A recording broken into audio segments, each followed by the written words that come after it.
ராமராமா, செவ்வாய்க்கிழமை 23ஆம் தேதி, பராபவ வருஷம் ஆனி மாதம் 9ஆம் தேதி, நவமி திதி, ஹஸ்த நட்சத்திரம், சாயங்காலம் 4:30 மணி வரை, பின்பு சித்ரா நட்சத்திரம், வரியான யோக, பாலவ கரணம்.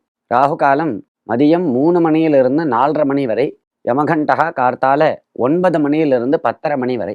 வீட்டில் வளர்ப்பு பிராணிகளை வைத்துக் கொள்வதற்கு சாஸ்திரம் அனுமதிக்கின்றதா? அனுமதிக்கிறது. அதாவது வளர்ப்பு பிராணிகள் அப்படின்னு சொன்னால் மிருகங்கள் இல்லையா, தெரிய கியோனி மனுஷால தவிர மற்ற பிராணிகளை தான் நீங்கள் வளர்ப்பு பிராணிகள்னு சொல்கிறேன். எந்த பிராணிகளை நாம் வளர்க்குறோமோ அதுக்கு வளர்ப்பு பிராணிகள்னு பேர், அவ்வளவுதானே. வச்சுக்கலாம். ஆனால் எந்த பிராணியை எப்படி வச்சுக்கணும்னு சாஸ்திரம் சொல்கிறது. பசுமாட்டை கொல்லையில் கட்டி வைக்கணும். பசுமாடு கொட்டில்னே இருக்கணும். ஒவ்வொரு வீட்லேயும் பசுமாடு இருக்கணும், கண்ணுக்குட்டி இருக்கணும். கண்ணுக்குட்டியோட பசுமாடு இருக்கணும். இப்போ மாட்டுக்கு சேவை பண்ணணும், தீனி வைக்கணும், மாட்டை அப்படி வயல்வெளிக்கு அழைச்சிட்டு போயிட்டு வரணும்.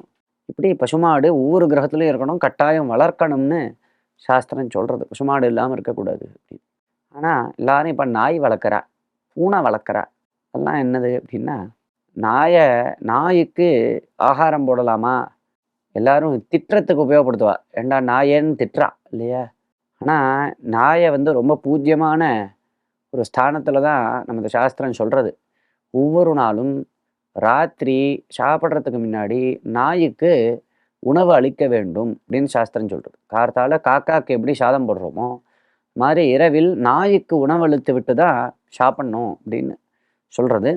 இதை ராத்திரியில் வைஸ்வதேவம் பண்ணுறவா எல்லாரும் பண்ணுவா. எல்லாருமே பண்ணணும். இந்த வைஸ்வதேவத்திலேயே அந்த ஸ்வான பலின்னு ஒன்று உண்டு, ஸ்வபலின்னு. அதை அந்த ஸ்வானத்துக்கு போய் போட்டுட்டு வருவா. இப்படி நித்தியமே இந்த நாய்க்கு உணவு அளிக்க வேண்டும்னா சொல்கிறது. ஆனால் அந்த நாயை வீட்டுக்கு உள்ளே அழிச்சுட்டு மடியில் உட்காந்து வச்சுக்க கூடாது. வீட்டுக்கு வெளியில் அந்த நாய் இருக்கலாம். அதுக்கு ஏதோ பிஸ்கெட்டு போடுறது, ஆகாரங்கள் போடுறது பண்ணலாம். அதை போய் தொட்டு கொலை விண்டு கொஞ்சிண்டு அப்படிலாம் பண்ணக்கூடாதுன்னு சாஸ்திரம் சொல்லிடுத்து. அதே மாதிரி பூனையையும் வீட்டுக்கு உள்ளே விடக்கூடாது. பூனை வீட்டுக்கு வெளியில் அது பாட்டுக்கு நடமாடின்னு இருக்கலாம், பூனைக்கு பால் வைக்கலாம். வீட்டுக்கு உள்ளே அழிச்சுன்னு பூனையை வளர்க்கறது, அது பெரியோர்களே சில விஷயங்கள்லாம் சொல்லுவா. அந்த பூனை நல்ல எண்ணத்தோடு பார்க்காது வீட்டை அப்படின்லாம் சொல்லுவா. வயசான பாட்டியம்மாலாம் சொல்லுவா. அதனால் பூனை நாயெல்லாம் வீட்டுக்குள்ளே வளர்க்கக்கூடாதுன்னு சாஸ்திரம் சொல்கிறது. அதே சமயத்தில் அதற்கு வேண்டிய ஆகாரங்களை நாம் போடலாம். மாட்டை ஒவ்வொரு மனுஷனும் அவசியம் வச்சு பூஜிக்கணும் அப்படின்னு சாஸ்திரம். ராமராவ்.